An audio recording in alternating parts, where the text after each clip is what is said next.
Bienvenue sur Fringe Pop 321, l'émission qui croit que le monde est plus étrange que nous le pensons, mais penser ne devrait pas être étrange. Malheureusement, le racisme reste une partie laide de notre monde moderne. Malgré les efforts concertés des gouvernements et la guerre civile aux États-Unis, la triste réalité est que la croyance en la supériorité et l'infériorité d'une race sur une autre ne montre aucun signe de diminution. Dans notre propre pays ainsi que dans toute l'Europe, de nombreuses personnes qui ont cru à la Bible ont essayé de justifier leur conviction que certaines races étaient inférieures ou étaient maudites par Dieu. Cela peut sembler difficile à croire, mais certains défendent cette idée dans l'un des récits bibliques sur Noé. La plupart des gens ont entendu parler de Noé, l'ancien homme qui a construit un grand bateau. Lors d'une grande inondation, le bateau de Noé a sauvé de nombreux animaux et, bien sûr, la vie humaine de Noé et de sa famille.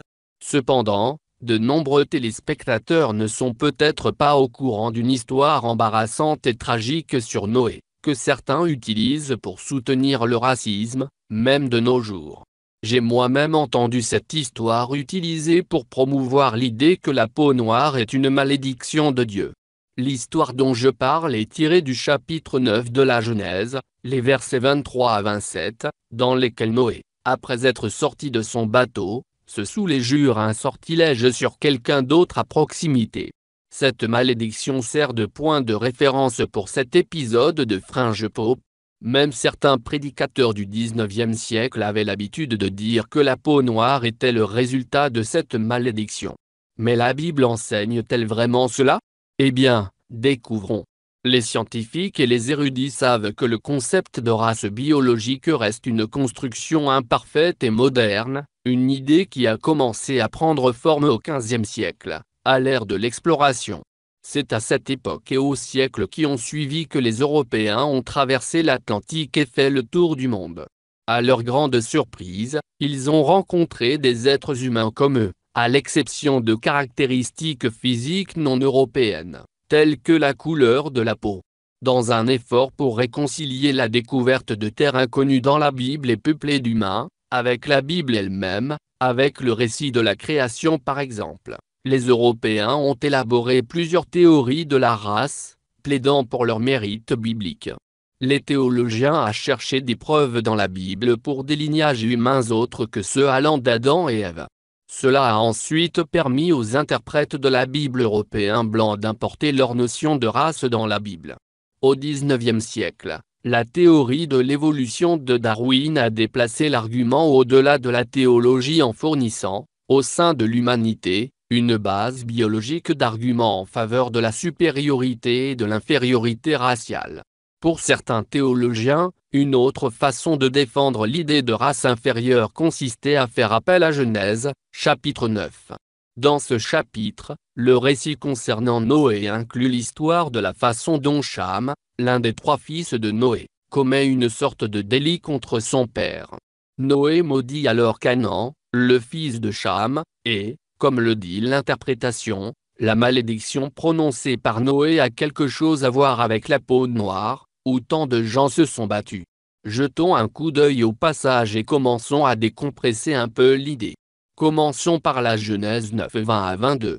Ce passage se lit comme suit: Noé a commencé à être un homme de la terre, et il a planté une vigne. Il a bu du vin et s'est enivré et restait à découvert dans sa tente. Et Cham, le père de Canaan, vit la nudité de son père et en informa ses deux frères à l'extérieur. Quelques versets après, Noé répond par sa malédiction. Cependant, la nature de l'infraction de Cham reste pour le moins obscure. Mais de nombreux interprètes européens ont fusionné la malédiction prononcée par Noé dans ce passage avec le fait que Cham était le géniteur biblique de Cush, Égypte et Pout, selon Genèse 10:6. Les érudits bibliques considèrent que Cush est l'Éthiopie et que Put est soit la Libye, soit la Somalie. Ensemble avec l'Égypte, ces trois nations sont descendues de Cham. Ce sont les peuples hamites, qui sont densément peuplés d'autochtones à la peau sombre ou noire. Ce fait a amené de nombreux Européens à croire que leur peau foncée, leur altérité, était le résultat de la malédiction qui leur avait été infligée depuis l'incident du chapitre 9 de la Genèse. L'idée dit que la malédiction de Noé a abouti à ce que Dieu rende noire la peau de Cham et de ses descendants. En réalité, il n'est pas difficile de voir en quoi cette idée, cette approche de Genèse 9 est profondément imparfaite et, pour parler franchement, totalement artificielle.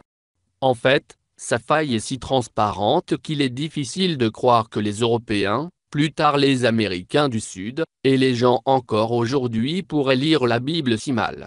Lisons les prochains versets de la Genèse 9. Lorsque Noé se réveilla de son vin, il apprit ce que lui avait fait son fils cadet. Et il dit, maudit soit Canaan. Qu'il soit l'esclave des esclaves de ses frères. La faille dans l'argument raciste est simple. Noé n'a pas maudit Cham. Dans le passage, c'est le fils de Cham, Canaan, qui est maudit, ni Cham ni ses supposés fils noirs, ni ses descendants noirs de Cush, Égypte et Pout, dans Genèse 10:6. Cependant, aucun de ces gens ou peuples n'a été maudit par Dieu dans le chapitre 9 de la Genèse. C'est Canaan que Noé a maudit, ni Cham ni ses descendants. En conséquence, le passage ne fournit aucune preuve que les peuples d'Éthiopie, d'Égypte, de Libye et de Somalie aient souffert de quelque manière que ce soit de ce qui s'est passé dans la Genèse 9. Nous devons parler de ce que la Genèse 9 23 à 27 signifie réellement. La clé pour comprendre le passage est l'idiome hébreu qui se produit dans le passage. Pour comprendre l'argument, nous devons d'abord comprendre ce qu'est un idiome, car ce n'est vraiment pas une connaissance commune. Un idiome peut être défini succinctement comme une expression dont la signification ne se rapporte pas à la signification littérale des mots utilisés dans l'expression. Par exemple, si j'utilise l'idiome « tomber dans les pommes », vous ne pouvez pas comprendre ce que je veux dire par cette expression, si vous prenez pour littéraux les mots « tomber » et « pomme ». Ce que je veux dire, c'est s'évanouir, ce qui n'a rien à voir avec l'acte de tomber, ni avec le fruit. De même, si j'utilise l'expression « l'avortement est une patate chaude », vous pourriez étudier les mots chaude et patate toute la journée, mais vous ne comprendriez pas ce que je veux dire par cette expression idiomatique. Ce que je veux dire par cette expression est que l'avortement est un sujet controversé. Selon Genèse 9:22, Cham vit la nudité de son père. Or, dans la pensée biblique, en hébreu biblique, dans la Bible hébraïque, voir la nudité d'un homme est l'idiome hébreu en question. Le mot hébreu traduit par voir est ra'a. Tout de suite, les gens penseraient eh bien, pourquoi ne devrions-nous pas prendre cela à la lettre? La réponse courte à la question est c'est une expression idiomatique, comme je vais vous le montrer.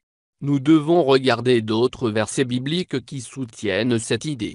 Commençons par le chapitre 18 de Lévitique, les versets 7 et 8. La Bible dit tu ne découvriras point la nudité de ton père, ni la nudité de ta mère. C'est ta mère. Tu ne découvriras point sa nudité. Tu ne découvriras point la nudité de la femme de ton père. C'est la nudité de ton père. C'est Lévitique 18, 7 et 8. On ne doit pas lire littéralement cette formulation. Si c'était le cas, alors, pour découvrir la nudité de votre père, il faudrait que vous voyiez votre père nu. Mais ce n'est pas ce que l'expression signifie, d'après le verset lui-même. La nudité dans votre père signifie en réalité votre mère, sinon la femme de votre père. Alors, comment cela fonctionne-t-il? Voyons. Comme le soulignent des passages tels que Lévitique 20, 11 et 20, découvrir la nudité de quelqu'un n'est pas simplement du voyeurisme, ni quelque chose de visuel. Il fait plutôt référence au rapport sexuel, volontaire ou non. Lévitique 20, 11 est un verset clé qui se lit comme suit. Si un homme couche avec la femme de son père, et découvre ainsi la nudité de son père, cet homme et cette femme seront punis de mort, leur sang retombera sur eux. Regardons maintenant Lévitique 20, 20. Si un homme couche avec sa tante, il a découvert la nudité de son oncle, ils porteront la peine de leur péché, ils mourront sans enfant. De ce point de vue, nous pouvons examiner Lévitique 18, 9 et Lévitique 20, 17, deux versets que nous n'avons pas encore lus, sous un jour différent. Ces versets nous montrent que découvrir la nudité exprime la même idée que voir la nudité, qui est l'expression que nous avons dans Genèse 9, 22. Lévitique 18:9, qui suit les versets 7 et 8 sur la découverte de la nudité de son père, qui fait en réalité référence à sa mère. Eh bien, regardez le verset 9 qui dit « Tu ne découvriras point la nudité de ta sœur, fille de ton père ou fille de ta mère, née dans la maison ou née hors de la maison ». Lévitique 27 se lit comme suit: si un homme prend sa sœur, fille de son père ou fille de sa mère, s'il voit sa nudité et qu'elle voit la sienne, c'est une infamie, ils seront retranchés sous les yeux des enfants de leur peuple. Il a découvert la nudité de sa sœur, il portera la peine de son péché. Par conséquent, dans le langage biblique, si vous rassemblez tous ces passages, vous verrez que découvrir la nudité d'un homme signifie la même expression que voir la nudité d'un homme, expression qui figure dans le chapitre 9 de la Genèse. Aucun de ces passages ne parle ni d'entrevoir, ni de regarder le corps nu de quelqu'un. Ils font en réalité référence au rapport sexuel. Voir la nudité d'un homme signifie avoir des relations sexuelles avec la femme de cet homme. Revenons à Genèse 9:22, le péché de Cham était, en fait, un inceste maternel.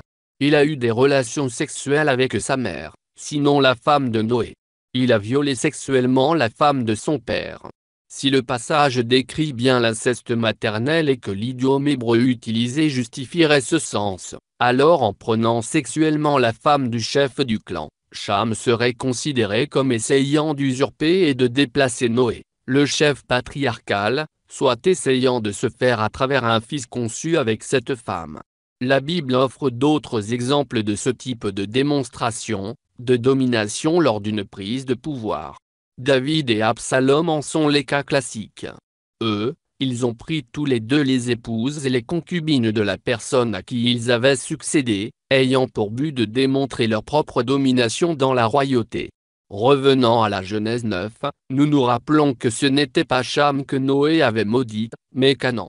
Dans ce contexte, en maudissant le fils de Cham, Canaan, qui était le fruit de la violation de sa mère par Cham, Noé a été clair en maudissant Canaan au lieu de Cham. Plusieurs fois dans la Genèse 9, nous lisons que Cham était le père de Canaan, alors que, dans la Genèse 10:6, on dit qu'il est devenu le père de l'Égypte, du Pout, de la Libye et de Canaan. En maudissant Canaan au lieu de Cham, Noé expliquait clairement que Canaan ne serait nullement autorisé à devenir le chef du clan lorsqu'il aurait grandi. C'est pourquoi Noé a maudit Canaan et non Cham. Cette malédiction n'a rien à voir avec la couleur de la peau. Il reste évident que cet épisode de l'ancien patriarcat de Genèse 9 n'a rien à voir avec une peau noire.